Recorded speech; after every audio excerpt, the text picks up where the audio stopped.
Alors, comme je disais, on va avoir un premier temps d'échange entre nos deux invités. Peut-être je peux donner la parole à Karim Areski qui avait commencé et qui est un peu en retard au niveau du temps. Voilà, merci beaucoup. Donc je profite. Merci beaucoup pour cet exposé sur Jésus. Très sincèrement, j'aurais voulu vous entendre aussi sur Jésus, la vision soufie, mais peut-être ça viendra après. Oui. Ceci dit, j'aimerais vraiment revenir sur une ou l'autre chose. Vous avez dit que le premier nom donné à Jésus dans l'ordre chronologique, c'est Abd. Le premier nom qui est donné à Jésus de l'ordre chronologique, c'est-à-dire lorsque l'ange Gabriel annonce à Jésus qu'il allait, à Marie qu'elle allait devenir enceinte, il lui a dit justement, donc c'est dans le Coran 3 au verset 45, il parle de Kalimatahu, enfin voilà, peut-être que je vais le dire d'abord en français. Donc il dit, un jour, Marie entendit l'ange lui dire, ô Marie, Dieu t'a fait heureuse annonce d'un verbe immanent de lui qui aura pour nom le Messie. Donc en arabe c'est beaucoup plus explicite. Il dit Al-Malik al-Maryam anna Allah yubshirka bi kalimatahu minhu ismuhu al-Masih, etc. Donc c'est au niveau de l'annonce, mais c'est le premier mot, enfin c'est le premier nom qu'a eu Jésus à la naissance. Ah, voilà, excusez-moi, d'accord, très bien. Mais c'est pas dans sa conception. D'accord, excusez-moi. Parce que le premier nom qui est venu lors de cette annonce, c'est vraiment parole de Dieu. Et en disant que parole de Dieu, justement, j'aimerais revenir un petit peu sur ce titre de parole de Dieu. Lorsqu'on regarde un peu dans le Coran, on a du mal un peu à comprendre. J'étais très heureux, j'ai bien noté le parallèle que vous faites avec Laylat al-Qadr, avec la nuit du destin. Je vais regarder ça de très près. Mais jusqu'ici, j'ai du mal à trouver une explication profonde qui rend compte de ce titre de parole de Dieu. Parce que ce titre de parole de Dieu est donné explicitement pour Jésus, ni pour Jean-Baptiste, ni... Bon, on peut dire par exemple pour Marie, aussi, comme elle n'a pas été touchée par le péché. On va dire, Marie c'est une femme, donc prophétesse, c'est pas du tout. Mais Jean-Baptiste, que la tradition musulmane reconnaît aussi comme saint, pur, pourquoi il n'a pas eu le droit à ce titre de parole de Dieu? Pourquoi Adam n'a pas eu le droit? Pourtant il a été créé lui aussi par la parole de Dieu. Il lui dit soit, et il fut. À mon sens, que le logos de Jean 1 peut permettre de bien comprendre l'arrière-plan de cette déclaration coranique. Mais voilà, je sais pas. Enfin, moi, il me semble que c'est justement ce qui fait à la fois la grande différence et la... D'accord. C'est à la fois la grande différence et la... Je crois que c'est vous qui parlez. Ah bon, c'est moi qui parle pas assez fort. Bon, c'est ce qui fait la grande différence. Qu'est-ce que je voulais dire du coup voilà, entre le. Enfin, pardon, c'est ce qui fait la grande proximité entre le Jésus, entre Jésus et le Coran. C'est-à-dire que, finalement, Dieu, quand on regarde, Dieu se manifeste aux hommes dans le monde. Si on prend la version coranique, c'est à travers le livre, donc c'est à travers la parole. Et il se manifeste aux hommes, pour les chrétiens, à travers Jésus, qui est l'homme. Jésus, homme et Dieu. Hein. Et donc, on voit bien que ce qui est le dénominateur commun, finalement, c'est justement la parole. Vous voyez, c'est la parole qui fait le point commun entre les deux. Et là, on a un terrain où on peut s'entendre. Parce que si on le considère comme parole de Dieu, les chrétiens et les musulmans sont parfaitement d'accord. Après la divinité, non. Mais vous voyez, si on se dit comment est-ce que finalement Dieu se manifeste aux hommes, hein, le point qui est consensuel, et c'est pour ça que c'est effectivement très important de voir que le Coran le dénomme Jésus sous ce titre de Kalimatullah, hein, la parole de Dieu, c'est que c'est finalement c'est finalement le point de jonction entre les deux traditions. Je voudrais aussi dire juste un mot concernant la crucifixion. Moi, je suis tout à fait d'accord avec vous, et le fait que c'est vrai que pour les musulmans, ils considèrent que la crucifixion, un prophète ne peut pas terminer sur une croix, franchement. Parce que Dieu est avec les vainqueurs, Dieu fait triompher la cause de ses prophètes, et c'est inconcevable de voir un prophète terminer sur une croix. Mais à vrai dire, cette difficulté a été aussi celle des Juifs au temps de Jésus, y compris de ses plus proches collaborateurs. Vous savez, Pierre, l'apôtre Pierre qui a été avec Jésus, c'est dans l'évangile de Matthieu au chapitre 16, lorsque Jésus lui dit, mais qui dites-vous que je suis? Bon, Pierre, le représentant des apôtres, lui dit, mais tu es le Messie, le Fils de Dieu vivant. Tu es le Messie, le Christ, le Fils de Dieu vivant. Et Jésus lui dit, mais c'est très bien, tu as très bien compris, c'est le Père qui t'a révélé tout cela. Et juste après, Jésus lui dit, puisque tu as compris, donc je vais aller à Jérusalem où je vais aller à la croix. Et là, vous avez Pierre qui lui dit, mais c'est pas possible, tu vas pas finir sur une croix. Donc pour un juif aussi, vous savez, la loi disait, maudit soit quiconque qui est pendu au bois. C'est la loi de Moïse qui dit cela. Donc c'est insupportable pour un juif aussi de voir un prophète sur une croix. Sauf que, il me semble, il faut considérer la suite. Parce que la suite, la croix, ce n'était pas le dernier mot. C'est-à-dire, la croix, pour Jésus, dans la vision de l'Évangile, la croix, ce n'est pas du tout une défaite. Il faut savoir que Jésus avait une légion d'anges à sa disposition. S'il voulait se faire libérer de la croix, il pouvait le faire parfaitement. Donc, ce n'est pas par impuissance qu'il a accepté la croix. Et la suite des événements, c'est-à-dire le 3e jour, d'après toujours la vision de l'Évangile, le 3e jour, Jésus est ressuscité d'entre les morts. Et donc, la mort ne l'a pas empêché, au contraire, il a triomphé de la mort. Et finalement, la victoire, la vraie, que Jésus propose et par laquelle il se présente comme le sauveur de l'humanité, passe par la croix. Donc, la croix, ce n'est pas une défaite, mais c'est une victoire, dans la perspective biblique. Oui. Là aussi, si vous voulez,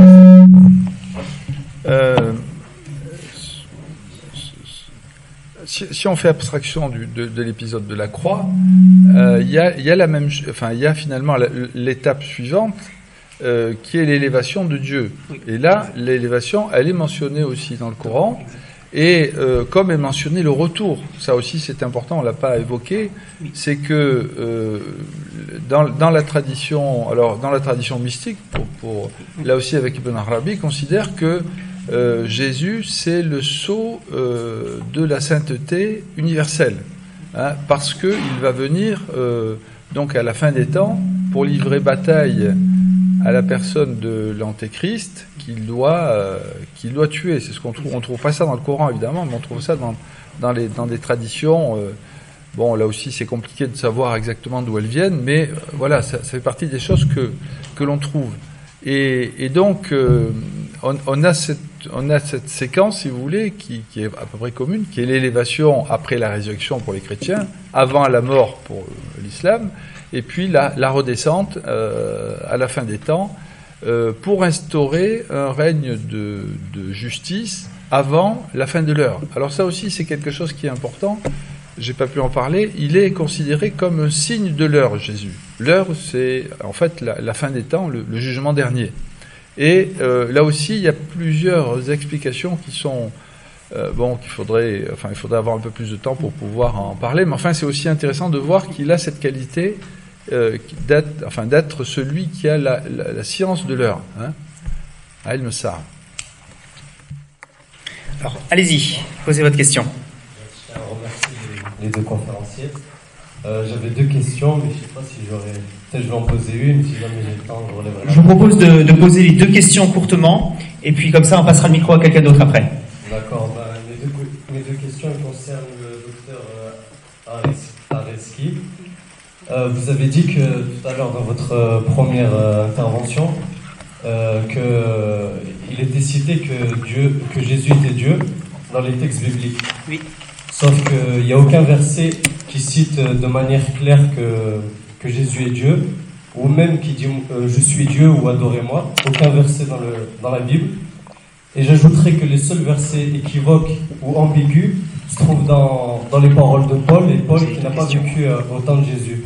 Donc ma première question, c'est déjà d'expliquer ceci et le concept de Trinité, car si Marie a enfanté Jésus Dieu, expliquez-nous comment trois personnes en font une, car c'est le fondement de la foi chrétienne. Très bien. Excuse-moi. Très bien. Merci beaucoup. Je me permets juste une parenthèse avant de vous répondre. Quand on pose la question, il faut poser la question. Il ne faut pas poser la question et donner des affirmations et des réponses. Maintenant, je reviens à votre question. Donc, je ne tiens pas compte de votre réponse, parce que si je tenais compte de votre réponse, je ne répondrai pas. Puisque vous avez affirmé que dans la Bible, il n'est pas dit que Jésus a dit Dieu. Je parlais tout à l'heure, donc je vous donne maintenant les références. Hein. Je parlais tout à l'heure de discussion entre Jésus et Pierre. Lorsque Pierre, c'est dans Matthieu, chapitre 16, vous pouvez donc regarder, c'est dans vraiment l'évangile. Hein, et lorsque Jésus dit, qui dites-vous que je suis, et Pierre lui dit, tu es le Messie, le Fils de Dieu vivant. Et qu'est-ce que Jésus lui dit? Texto lui dit, sois heureux, Pierre, car c'est le Père Céleste qui t'a révélé cela. Juste après, lorsque Pierre il lui a dit, oh, tu ne vas pas y aller à la croix, Jésus lui a dit, arrière de moi Satan, parce que cette pensée-là te vient de Satan. Donc Jésus fait la différence, ce qui vient du Père, de ce qui vient du Fils. Ce qui vient, du Père et de ce qui vient de Satan. Ce qui vient de Dieu et de ce qui vient de Satan. Si Pierre avait dit quelque chose de désobéissant à Dieu, de désagréable à Dieu, lorsqu'il lui disait « tu es le Fils de Dieu », il l'aurait arrêté sur le champ, en lui disant « mais écoute, tu te rends compte de ce que tu es en train de dire ?» Ça, c'est le premier exemple. Le deuxième exemple, c'est dans l'évangile de Jean, chapitre 20, lorsque Jésus parle avec Thomas. Vous savez, après sa résurrection, Thomas, il voulait voir vraiment Jésus, s'il est vraiment ressuscité. Tous les disciples l'ont vu. Il leur dit, mais écoutez, c'est bien gentil, vous l'avez vu, mais moi, je ne l'ai pas vu. J'aimerais le voir. Et là, Jésus est apparu à Thomas. Et dans la discussion avec Thomas, Jésus lui dit, il lui montre ses mains, il lui a dit, mais Thomas, touche mes mains, tu te rends compte que c'est vraiment moi. Et Thomas, lorsqu'il a vu ça, il lui a dit, il a reconnu. Il a dit, mon Seigneur et mon Dieu. Il a confessé, il a dit à Jésus, texto, c'est dans l'évangile de Jean, au chapitre 20, donc il n'y a pas de problème, si vous voulez des références précises, je vous le donnerai tout à l'heure. Donc, et Thomas lui dit, mon Seigneur et mon Dieu. Et Jésus ne lui a pas dit, écoute Thomas, qu'est-ce que tu es en train de dire? Il n'y a qu'un seul Dieu. Il lui a dit, heureux ceux qui vont arriver aux mêmes conclusions, croire ce que tu viens de déclarer, cette confession de foi, sans m'avoir vu physiquement. Jésus dit heureux. C'est-à-dire, ils sont heureux ceux qui vont arriver à de telles conclusions. Ça, c'est dans deux épisodes où l'attitude de Jésus dit très clairement que pour Jésus, il reçoit le titre de Dieu, de Fils de Dieu, sans aucun problème. Maintenant, Jésus, dans l'évangile de Jean, mais même pas simplement dans l'évangile de Jean, dans le Nouveau Testament, dans les évangiles, souvent il dit « je suis la lumière du monde, je suis le pain de vie, etc. » Avant qu'Abraham fût, je suis. C'est ça ce qu'il a dit par exemple aux Juifs. Et lorsqu'il dit « je suis », Jésus fait allusion à ce titre, à ce nom que Dieu avait donné à Moïse dans le buisson ardent, dans Exode, chapitre 3. Lorsque Moïse dit à Dieu « quel est ton nom ?» pour que je puisse dire au peuple d'Israël de sortir, de me suivre. Et Dieu lui a dit, tu leur dis Yahvé, Yahye, qui est Yahye, en hébreu. Donc, je suis qui je suis, ou je serai qui je serai. Donc, mais je suis qui je suis. En disant, et c'est de là que vient Yahvé, qu'on a appelé Adonai. Parce qu'à un moment donné, on ne savait plus comment le prononcer. On a utilisé les voyelles de Adonai, qui veut dire Seigneur, pour parler de Yahvé. Et Jésus, lorsqu'il parle dans le Nouveau Testament, dans le Nouveau Testament on dit Jésus est Seigneur, lorsqu'il est appelé par Seigneur, souvent en lien avec ce nom qui a été donné dans l'Ancien Testament. Et qui est ce monsieur, enfin ce nom qui a été donné dans l'Ancien Testament? Il n'est autre que celui qui a appelé Abraham, celui qui a conduit le peuple d'Israël hors d'Égypte, celui qui a permis au peuple d'Israël de grandir, de se développer, celui qui a envoyé tous les prophètes. C'est la raison pour laquelle Jésus leur a dit « Avant qu'Abraham fût, moi je suis ». Donc Jésus, d'une manière explicite, il dit très clairement qu'il est plus qu'un homme, qu'il est Dieu. Maintenant, sur la question de la Trinité, dans la conception biblique, la Trinité, on parle de la Trinité, le Père, le Fils et le Saint-Esprit. Mais lorsqu'on parle de la Trinité, on ne parle pas de 3 dieux. On parle d'un seul Dieu et de 3 personnes. C'est un petit peu compliqué, mais c'est normal, parce que nous parlons de Dieu. Mais si vous voulez un Dieu à la hauteur, enfin à l'image de l'être humain, ça c'est simple. On peut donner une définition très simple de Dieu. Mais il se trouve que Dieu, si en tout cas comme le présente la Bible, parfois il faut un peu d'effort pour pouvoir comprendre un peu ce qui est de lui. Pour deux raisons d'ailleurs, dans la Bible. Parce que simplement, l'être humain reste une créature de Dieu, ce que dit aussi l'islam. Donc une créature ne peut pas arriver un jour à définir le créateur pleinement et parfaitement. Elle restera toujours une créature. C'est ce que saint Augustin disait déjà au IVe siècle, le 5e siècle. Donc elle restera toujours, donc elle est limitée par sa condition de créature, même si elle est très intelligente. Donc elle restera toujours une créature. Et après il y a la question du péché. Si vous êtes chrétien, donc le péché originel, mais si vous êtes musulman, vous avez été touché par le toucher de Satan. Donc vous êtes marqué par le péché, et cela vous limite aussi, limite l'être humain aussi dans sa conception, pour formuler une conception parfaite de Dieu. En disant cela, j'aimerais quand même essayer de dire quelques mots sur la Trinité chrétienne. Sur la Trinité chrétienne, il y a sur la Trinité chrétienne, donc la Bible dit, dans la vision chrétienne, il n'y a qu'un seul Dieu, il n'y a pas trois dieux. Donc la divinité, la nature divine existe en un seul exemplaire. Et cette nature divine est possédée pleinement par le Père, par le Fils, par le Saint-Esprit. Le fait d'avoir trois personnes et un seul Dieu, ce n'est pas du tout contradictoire, parce qu'on dit il y a un au niveau de la nature divine et trois au niveau des personnes. C'est pas sur le même registre qu'on parle. Et d'ailleurs, lorsque Surat 112, le monothéisme pur, Qul huwallahu ahad, il reprend, dit qu'il n'y a pas de Dieu, qu'il y a Dieu, un Dieu et un. En fait, quand il dit Allahu ahad, il reprend la confession juive, Shema Israël Adonai Eloheinu Adonai Echad. Donc il reprend exactement la même terminologie. Écoute Israël, le Seigneur notre Dieu, le Seigneur est un. Echad et Ahad, c'est exactement le même terme. Et Jésus va citer ce passage avant de dire tu aimeras le Seigneur ton Dieu et tu aimeras ton prochain. Il va citer Deutéronome 6 pour dire que le Seigneur est un. Donc sur la question de la divinité, il n'y a qu'un seul Dieu. Après, le Dieu révélé par Jésus, c'est qu'il y a trois personnes, Père, Fils et Saint-Esprit. Mais ils ne sont pas du tout en contradiction. Monsieur Thibon, si vous voulez ajouter quelque chose sur cette question. Oui, juste je voudrais donner une petite précision. Il me semble que c'est pas la question de la Trinité qui est la plus problématique, je pense. Parce que la question de la Trinité, à la limite, même la théologie musulmane pourrait accepter les noms divins, les 99 noms divins qu'il y a dans l'islam, sont autant de manifestations de Dieu. Et donc la Trinité, on pourrait voir ça aussi comme des manifestations finalement de Dieu. Le problème, c'est le Fils, c'est pas la Trinité. La Trinité n'est pas un problème finalement du point de vue théologique. Ce qui est problématique, c'est le Fils de Dieu. C'est ça qui est problématique, c'est cette appellation. D'ailleurs, dans le verset du Coran que je vous ai cité, c'est ça c'est ce terme-là qui est précisé. Hein. Il ne peut pas avoir de fils. Hein. C'est bien ça qui est dit. Et je voudrais aussi citer quelque chose parce que ça complète, ça montre quand même il y a un hadith du prophète aussi qui dit j'étais prophète avant que Dieu et Adam étaient encore à l'état d'argile. Donc vous voyez cette idée de lumière qui est finalement préexistante à la création même du monde, eh bien elle existe dans les deux traditions. Et bon, finalement, on peut considérer qu'il y a une continuité qui se fait. Bon, on peut se dire, mais s'il y en a un, ça peut pas être l'autre. Oui, mais vous voyez, on peut aussi se dire que c'est après tout conciliable, puisque c'est toujours la lignée prophétique, voilà. Merci. Alors, le temps avance. Est-ce qu'il y a d'autres questions?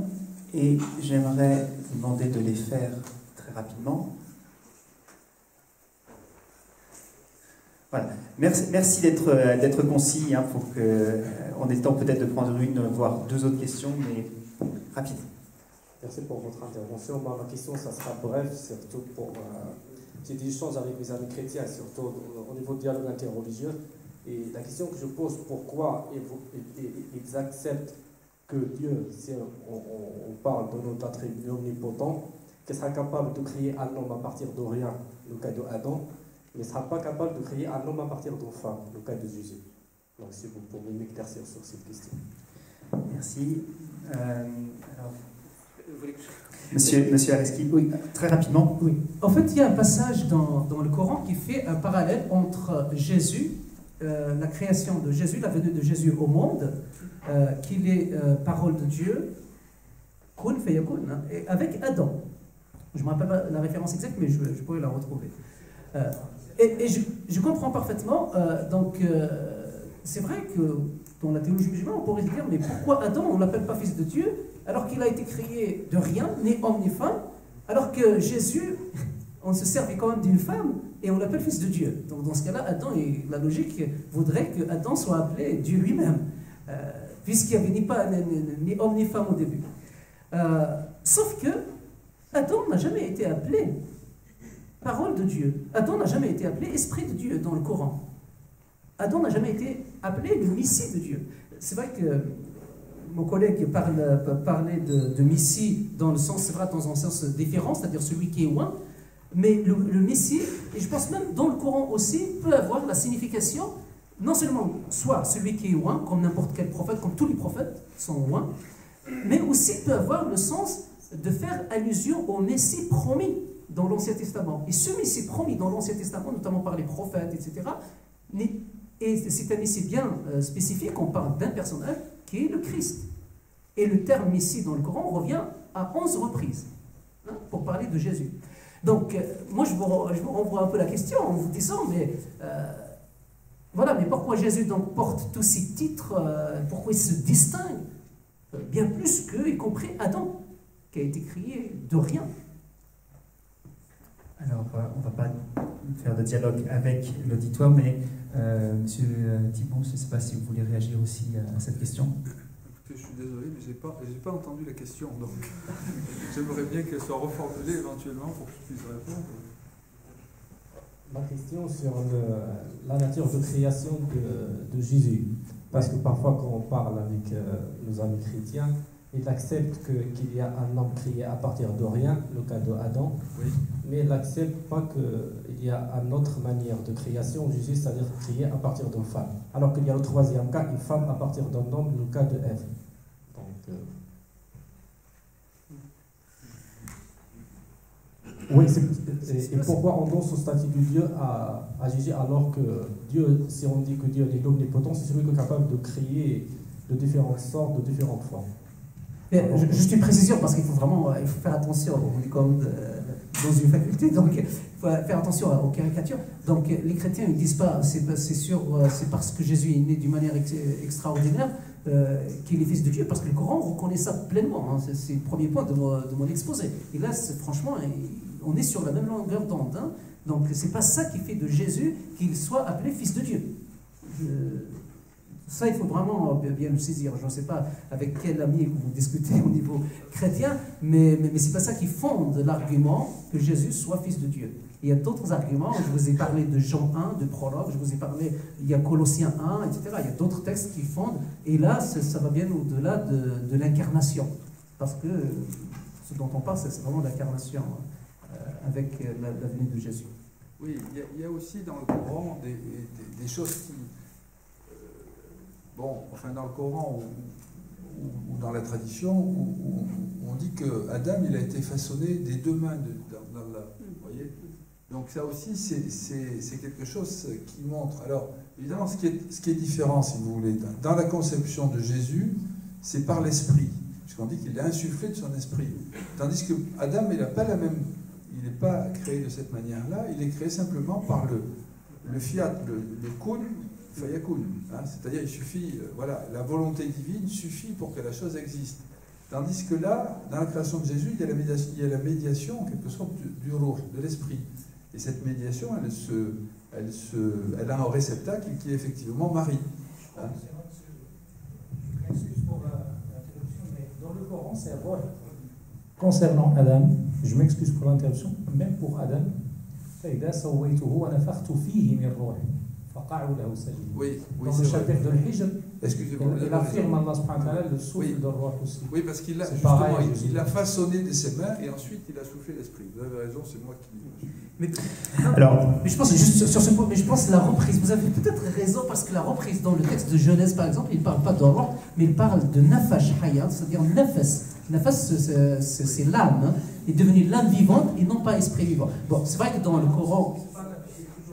Oui, non, mais je sais, c'est pas dans le Coran. Mais il faut savoir que le texte qui est avant quand même, c'est dans la Bible. Hein, le Coran, c'est inspiré de la Bible. Hein, c'est fondateur. Alors, j'aimerais bien qu'on ait l'occasion de prendre une dernière question. Je ne sais pas si elle peut être formulée à Monsieur Thimon parce qu'il est en retard sur son temps de parole.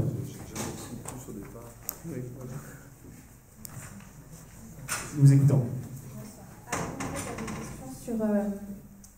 En fait, dans les deux religions monothéistes, l'islam et le christianisme, il est stipulé que nous sommes tous des enfants de Dieu. Donc c'est une manière assez simpliste de nous décrire en tant qu'être humain, en tant que créature. Mais dans le cas de Jésus, il est particulier.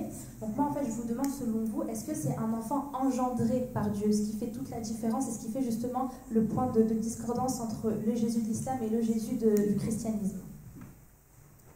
Monsieur Thimon. On est plus des enfants d'Adam que des enfants de Dieu. Hein. Oui. Ana Seydou Waladi Adam. Hein, je suis le maître, le séyid des fils d'Adam. Et donc l'humanité, elle est plus désignée comme la postérité d'Adam que les fils de Dieu. Ça, c'est que les enfants de Dieu. Je ne crois pas que ce soit une formulation très coranique. Pas du tout même. Enfin, si je ne me trompe pas, peut-être. Je vais dire juste un mot sur l'engendrement, parce que sur l'engendrement de fils. En fait, c'est vrai que on peut se tromper. Lorsque la Bible parle de l'engendrement de fils, il dit, aujourd'hui je t'ai engendré, en parlant de Jésus. Ce n'est pas comme les êtres humains, par exemple. Un être humain, quand il y a des parents, un père, il a eu un fils à un moment donné dans l'histoire. Donc il y avait déjà la préexistence du père, donc il y avait le père, et le fils est venu à l'existence à un moment donné. Mais l'engendrement dont parle la Bible, c'est un engendrement depuis toute l'éternité, c'est-à-dire depuis toute l'éternité, Dieu a toujours existé comme ça. L'engendrement, c'est pour signifier la relation, c'est comme la procession de l'esprit. Ça a toujours été comme ça, depuis l'éternité passée jusqu'à l'éternité à venir, l'engendrement a toujours existé. Donc c'est pas à un moment de l'histoire il y avait le père, et à un moment de l'histoire il y avait l'engendrement de fils. C'est pas comme ça qu'il faut comprendre. En tout cas, c'est pas comme ça que la Bible présente les choses. La Bible présente les choses que depuis l'éternité passée, il y a eu l'engendrement. Depuis l'éternité passée. Mais c'est pas une naissance à la manière humaine. C'est une manière de définir la relation au sein de la Trinité. Elle se définit de 5 manières, enfin de 5 relations. L'engendrement, après la procession, vous avez le Père qui engendre le Fils qui procède du Père et du Fils, le Saint-Esprit, qui procède du Père et du Fils, mais tout cela depuis toute l'éternité, et ce sera pour toute l'éternité. Donc, faire attention au niveau chronologique. Une toute dernière question, si elle est rapide. Bonsoir à tous, bonsoir aux organisateurs. Donc une question, comme pour toutes les idéologies que vous pouvez penser, moi ce qui m'intéresse c'est la source. Donc j'aimerais bien savoir la Bible, parce que j'en connais pas beaucoup, mais c'est l'occasion peut-être de connaître un peu plus. Est-ce que c'est une révélation authentique? Et les premiers écrits, ça date de quand? Est-ce qu'on a ces données? Est-ce que voilà. Merci. Oui, je peux faire. Oui, il faut être. Le modérateur dit il faut être rapide. Donc, je vais répondre rapidement. Pour les sources scripturaires, en tout cas pour ce qui concerne la Bible, pour l'Ancien Testament, ça date déjà au XIIe siècle, IIIe siècle avant Jésus-Christ. Le canon a été clos à ce moment-là. Jésus, par exemple, dans le Nouveau Testament, lorsqu'ils font allusion à l'Ancien Testament, ils parlent de la Torah, des prophètes et des écrits. Ce sont les 3 grands livres qui rassemblent l'ensemble de l'Ancien Testament, les 39 livres de l'Ancien Testament. Donc c'est la Torah, Ketuvim et Nevi'im, donc les écrits et les prophètes. Pour le Nouveau Testament, c'est des écrits qui sont écrits au 1er siècle par les apôtres, et si ce n'est pas par les apôtres, par des gens très proches. En fait, les 27 livres du Nouveau Testament, il y a 3 qui ne sont pas écrits par les apôtres, mais ils sont écrits par des gens sous la direction des apôtres. C'est le cas de Luc pour l'évangile de Luc et Actes. L'Épître aux Hébreux, on pense que c'est avec Paul. Et il y a un autre texte, mais je me rappelle plus. Ah oui, il marque l'évangile de Marc, qui n'est pas apôtre, mais par contre, il a écrit sous la direction de Pierre. Après, les plus anciens, maintenant, les versions, on a la plus ancienne version, c'est au IVe siècle pour la Bible. On a le texte du IVe siècle. Mais c'est vrai que les découvertes de Qumran en 1947, on s'est rendu compte que l'Ancien Testament, on l'a presque dans son intégralité. à part quelques livres de Ruth, etc. Mais sinon, on l'a dans son intégralité. Merci. Est-ce que vous êtes en retard sur votre temps de parole? Est-ce que vous voulez ajouter quelque chose sur le sujet? Disons que bon, c'est un problème compliqué. Si on voulait aborder la question de la recension du Coran, c'est compliqué. La seule chose que je pourrais dire, c'est peut-être une information pour certains d'entre vous. On a découvert, je crois que ça fait 1 an ou 2 ans maintenant, à Tübingen, en Allemagne, quelques folios du Coran qui avaient été mal datés, et il y a eu une nouvelle datation qui a été faite récemment, donc il y a 2 ou 3 ans, et on pense que ces feuillets que l'on a remonteraient à peu près aux années 660, 680. Alors qu'on pensait avant qu'ils étaient beaucoup plus tardifs, que c'était plutôt 750, 780. Donc on a fait avancer de pratiquement un siècle, et donc voilà, c'est intéressant parce que ça montre quand même que contrairement à ce que pense la tradition orientaliste, qui pense que le Coran a été mis par écrit, enfin dans sa version actuelle, de manière très tardive, on a là des témoignages qui montrent qu'il y a eu une version qui est très proche de l'actuelle, qui aurait existé donc dans les 40 années qui ont suivi la mort du prophète Mohammed. Juste une référence bibliographique. Juste 2 références bibliographiques pour rejoindre un peu. Il y a un livre qui vient de sortir sous la direction de François de Roche, l'origine du Coran, le Coran des origines, qui vient juste de sortir, c'était un colloque, si vous êtes intéressé par la question textuelle. Et puis il y a De Primard aussi, qui a beaucoup réfléchi sur cette question. Voilà, sur Internet, vous trouverez les références. Merci à nos invités, Jean-Jacques Thibon, Karim Areski. Vous pouvez retrouver le débat et d'autres débats sur le site Forum Veritas. Celui-ci sera en ligne d'ici quelques jours. Bonne soirée.